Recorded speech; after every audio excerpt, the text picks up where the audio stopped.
They smiled at me across the table, and I thought it was love, until they said the apartment was no longer mine. The words seemed to slip from Elaine's lips like a gentle afterthought, barely interrupting the clinking of forks against porcelain. The air smelled of roasted turkey and sweet potatoes, cinnamon and cloves, but the sweetness didn't reach me. I sat there, a forkful of stuffing halfway to my mouth, watching Sophie's eyes widen, her lips parting in a gasp of delight, the polished silver glinting in the chandelier light. She practically bounced in her chair. "Oh my God, seriously?" she squealed, clasping her hands like she'd just unwrapped a long-awaited Christmas present. "That's... wow, thank you." Elaine smiled, her eyes soft, a perfect picture of maternal warmth. "We thought it was time. You've worked so hard and it's the right fit for you. Ava understands, of course." Dad's old saying echoed in my mind. Family first, always. I finally understood who family really meant. I swallowed the stuffing whole, a dry lump in my throat.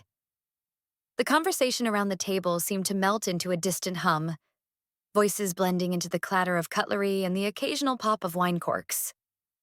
My chest felt tight, as if the room itself was pressing inward, suffocating me. I tried to form words, but my tongue felt heavy, my mouth dry. Richard, seated at the head of the table like a monarch, lifted his glass. To family. United, supportive, stronger together. His gaze didn't even flicker toward me. I looked around the table, seeking someone, anyone, who might glance my way, offer a lifeline. The cousins, the aunts, the uncles. Their eyes were fixed on their plates, their wine, anywhere but me. My hands rested on the table, the knuckles turning white as I gripped my napkin too tightly. Elaine dabbed at her mouth with her linen napkin, as if she'd just commented on the weather. Sophie will need a bit of help with the move, of course, but it's such a lovely space, close to her work, and she deserves it. I felt the floor tilt beneath me, a sickening lurch. That apartment was mine. The down payments, the late nights juggling side projects, the weekends scrubbing floors and painting walls. It was mine. My name wasn't on the title, not legally, but it was my apartment. I'd trusted them when they said it was temporary, a technicality to protect family assets. Sophie giggled, her face lit with giddy excitement. "I already have ideas for the decor. Maybe a boho vibe or something chic. What do you think, Mom?" Elaine tilted her head, a gentle smile curving her lips. "Whatever makes you happy, darling. Ava will understand." Understand. The word sliced through me, clean and sharp. I tried to speak, tried to push the air past my tightening throat, but Richard's voice cut across mine, smooth and firm. "Let's not spoil the mood, Ava. This is a celebration." A celebration. The weight of it settled on my shoulders, heavy and suffocating. The warmth of the room, the golden glow from the chandelier, the flickering candles felt artificial, a stage set for someone else's story. I sat there, a prop at my own family's table, a placeholder in a life they had already decided I didn't belong in. The sound of Sophie's laughter rang out again, light and sweet like wind chimes, and the rest of the table followed, toasting to family, to new beginnings, their glasses clinking in harmonious betrayal. I sat frozen as Sophie lifted her glass in toasts. To family, to new beginnings. Ava stares into her untouched wine glass, her hands trembling, but not from fear. From the fire igniting inside. They think I'm defeated, but they don't know what I've been holding on to. The rain began its slow, rhythmic tapping against the windows, blurring the city lights outside into hazy smudges of gold and red. I sat on the floor of my apartment, knees tucked to my chest, surrounded by the ghost of a life I thought was mine. The shelves I'd built with my own hands, the paint still faintly smudged on the skirting boards from the day I'd tried to brighten the walls. The couch with its worn cushions, the kitchen counters still marked by coffee rings from endless nights spent working late. I closed my eyes and let the memories come, unfiltered, raw. The day I signed the check for the down payment, the night I stayed up until 2 a.m., comparing mortgage rates, the email from the bank confirming the loan approval, The text from Dad a few months later, casual but definitive. It's yours when you're ready. Just a formality with the paperwork. I had trusted them. That was my first mistake. The silence of the apartment wrapped around me like a shroud, but it wasn't the comforting quiet I used to love. It was hollow now, brittle. My phone buzzed, a sharp jolt against the stillness. Noah. His voice on the other end was steady, low. I heard. The dinner. I swallowed, the word tasting like ashes. They gave it to her. There was a pause, just long enough to make me feel the weight of his words before he said them. They're banking on you backing down, Ava. They think you won't fight. I let the silence stretch, felt it coil around my ribs, tight and unforgiving. They think I'm defeated, I whispered, my fingers curling into the soft fabric of the rug beneath me. But they don't know what I've been holding on to. I set the phone down on speaker and pulled my laptop onto my lap, the screen flickering to life in the dim light. My hands hovered over the keyboard, hesitant for only a breath before I opened my email archive. There it was, folders buried under mundane subject lines, hidden in the digital dust. The email from the loan officer, congratulating me on the approval. The PDF of the transfer receipt, my name printed neatly beside the transaction. The time-stamped file showing my initial down payment. I clicked through each one, the documents stacking up like silent witnesses to the truth they thought they could erase. Noah's voice was soft, like a thread weaving into the quiet. This is good, Ava. Really good. But you need more. I nodded as if he could see me. I know. A knock startled me, sharp and unexpected. I crossed the room and opened the door to find Mrs. Louise standing there, her cardigan draped over her shoulders, her hair pulled back in a loose bun. She held a small plate of cookies in one hand, but her eyes were what caught me. Sharp, knowing.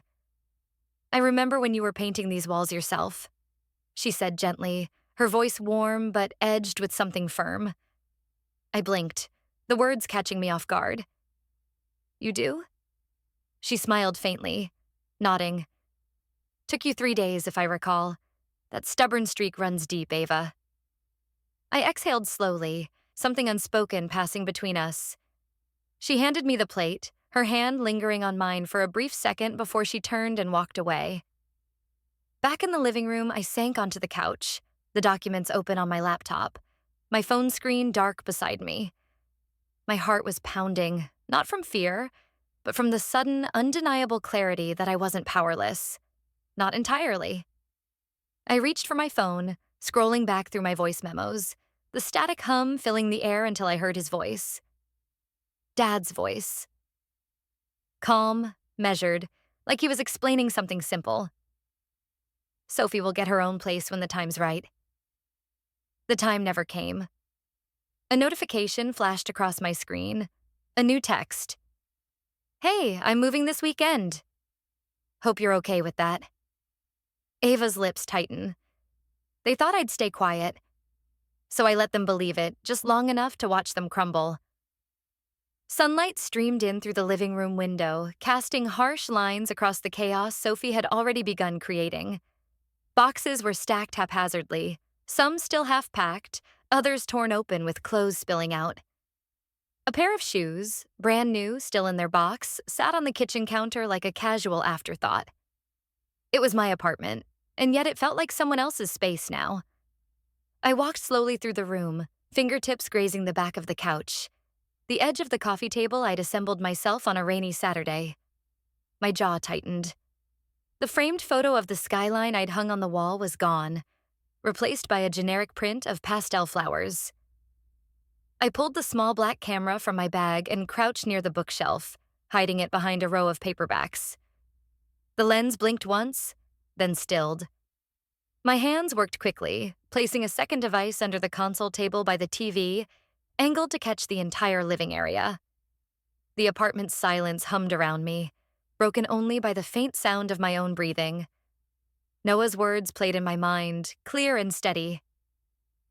Evidence wins cases. Keep your receipts.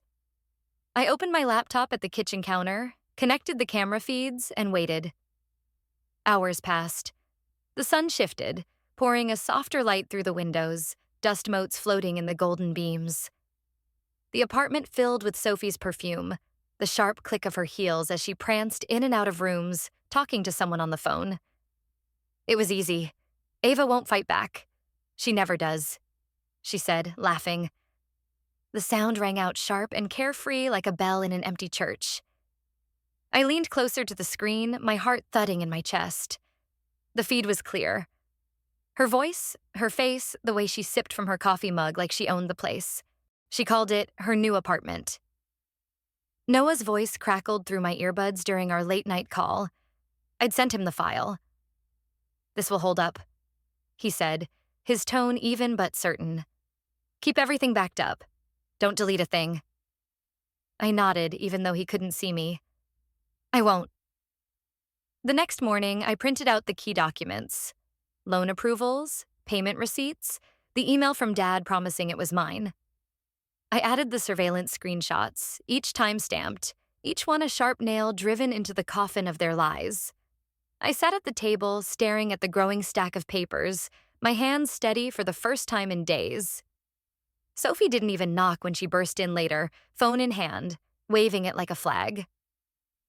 "I'm hosting a little get-together tonight," she said, her tone breezy, her smile wide. "Hope you don't mind. You're not really using the space anymore, right?" I watched her, measured and cold. She didn't wait for an answer before turning away, chattering into her phone. "Yeah, it's my place now. Ava's just around." That night, I watched the surveillance feed as she hosted her new apartment party. The music was loud, the laughter louder, and not once did she mention my name. I was erased, scrubbed clean from the story of this place. I sat in the dark, the glow of the laptop screen illuminating my face. My reflection in the glass of the window behind me looked sharp, unfamiliar. I clicked record on my voice memo app, my voice steady as I spoke. They think I'm invisible. Let's see how they feel when the truth is loud enough to make them listen. They thought I'd fade away, but I was just waiting for the right moment to strike. The darkness inside the house pressed in like a weighted blanket. I moved carefully, the soft creak of the wooden floorboards under my shoes punctuating the silence. Richard's study door loomed ahead. Half closed, a sliver of light from the hallway pooling across the threshold. I pushed it open, my pulse a low, steady drumbeat in my ears. The air inside was stale, heavy with the scent of old paper and aftershave. His world, preserved in leather-bound folders, brass-accented desk lamps, and the imposing cherrywood shelves lined with books that probably hadn't been opened in years. The blinds were half-drawn, slashing the room in pale lines of moonlight. I stepped inside, my fingers skimming across the desk, tracing the edges of polished wood until I found the drawer. It stuck at first, typical of old furniture or maybe just stubborn secrets. But with a gentle tug, it gave way. Papers, files, tax forms, letters. I flipped through them with a practiced efficiency, my hands moving fast, my breath shallow.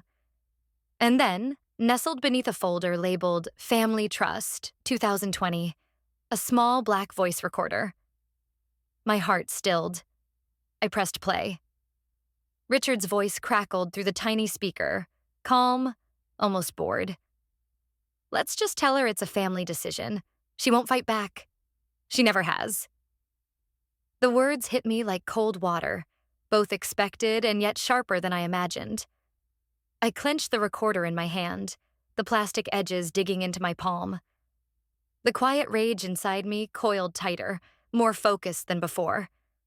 My phone vibrated, a soft pulse in the dark. I glanced at the screen. Mrs. Louise.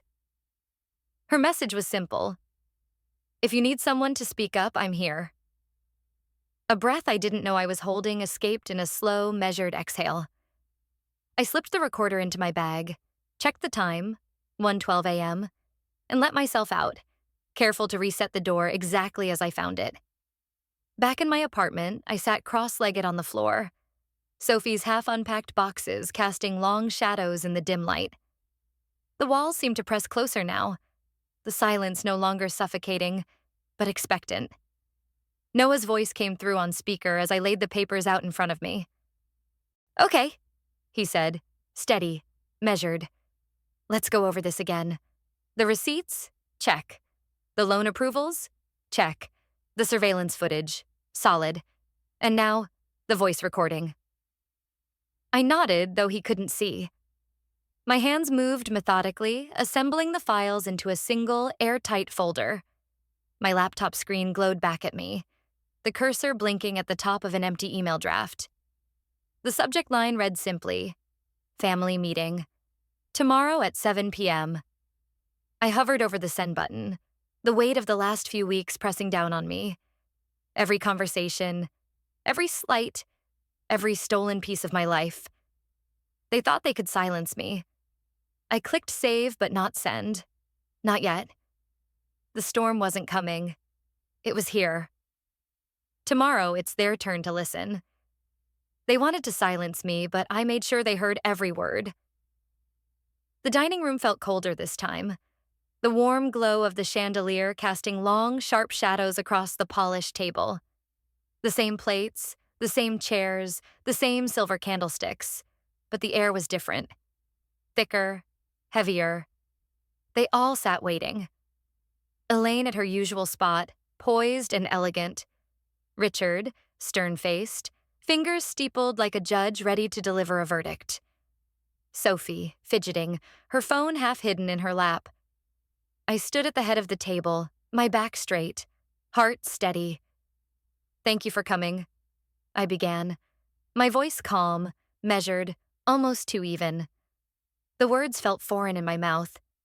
This wasn't a dinner. This wasn't a celebration. This was an unmasking. Elaine's gaze flicked up, an arched brow of thinly veiled annoyance.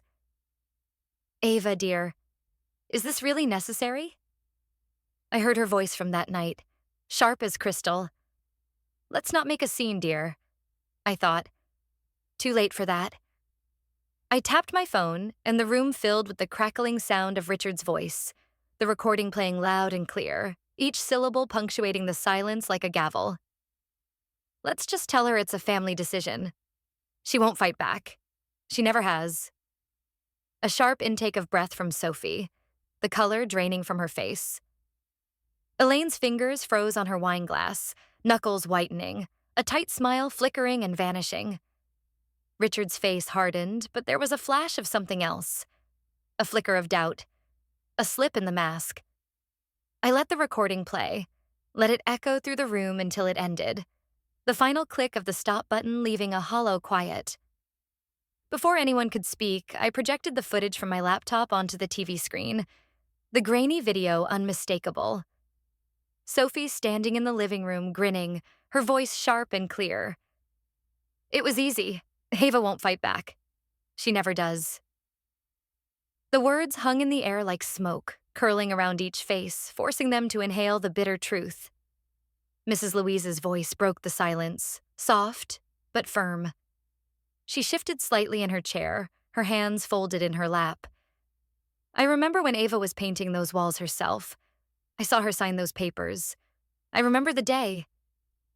The weight of her words was a quiet hammer, driving the final nail into the narrative they'd tried to build. Elaine opened her mouth, her voice tight and brittle. "We were only thinking of what's best for the family." I turned to her, my tone sharp but level. "Number, you were thinking of what's best for you." Her lips pressed into a thin line, but there was no argument left. I turned to Richard, who sat frozen, pale, the blood draining from his face as I placed the folder gently on the table in front of him. "Here's everything you tried to hide." I didn't need to shout. I didn't need to beg. I had the facts, the receipts, the truth laid bare in black and white. I stood, smooth and steady, leaving the folder in the center of the table. My voice was soft, but it sliced through the room like a blade. "I suggest you read it carefully. They thought they could take what was mine, but they forgot who built it." The early morning light spilled across the floorboards in soft streaks, illuminating the last of Sophie's boxes stacked neatly by the door. The apartment was quiet, almost reverent in the stillness, like it was holding its breath for what came next. I stood by the window, watching the sunlight paint shifting patterns on the walls I had painted, the walls I had bled and sweated for. The couch sat where I'd placed it. The coffee table still bore the faint scratch from the night I'd dropped my keys too hard. This was my space. Always had been. They just thought they could rewrite the story. The email came through at 7:03 a.m. A short, sterile line from the attorney. Legal confirmation received. Ownership reinstated. I read it once, then again. The words seemed to pulse on the screen, anchoring me back into my body, steadying the ground beneath my feet. My shoulders fell. The breath I didn't know I was holding finally leaving my lungs. Sophie moved around the living room like a shadow, quiet and small, stuffing the last of her clothes into an overstuffed duffel bag. She didn't meet my eyes, didn't offer any of her usual careless remarks or false smiles. Just a brief glance, something like an apology flickering across her face. But I didn't need it. I watched her leave without a word. The door clicked shut behind her, and the silence that followed felt different this time.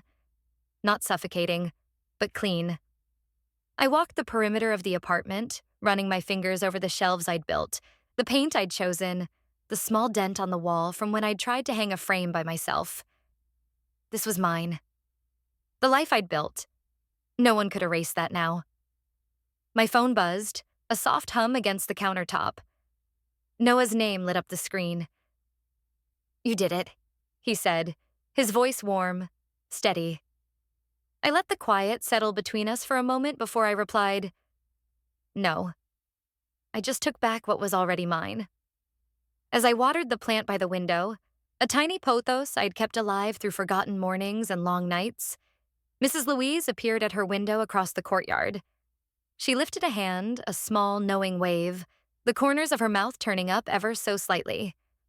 I nodded back, a silent acknowledgement passing between us. This wasn't a grand triumph. There were no speeches, no applause. Just the soft, certain knowledge that I had stood my ground. I leaned against the window frame, letting the quiet settle in. The city moved outside, cars passing, people going about their lives, unaware of the quiet storm that had just cleared. They called it revenge.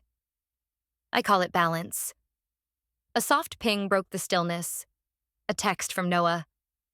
"By the way, there's a new project in the works. They want someone who knows how to fight for what's right." I smiled, a small, steady curl of my lips, ready for what's next. In the end, the lies crumbled under the quiet weight of truth, leaving only the echoes of what they tried to bury. Ava didn't need their apologies or approval, just the space to breathe, to build, to own what was hers all along. When injustice is met with unwavering courage, the final verdict can echo through a lifetime. Sometimes the smallest voices carry the loudest truth. And no one can erase what's already written in the ink of determination.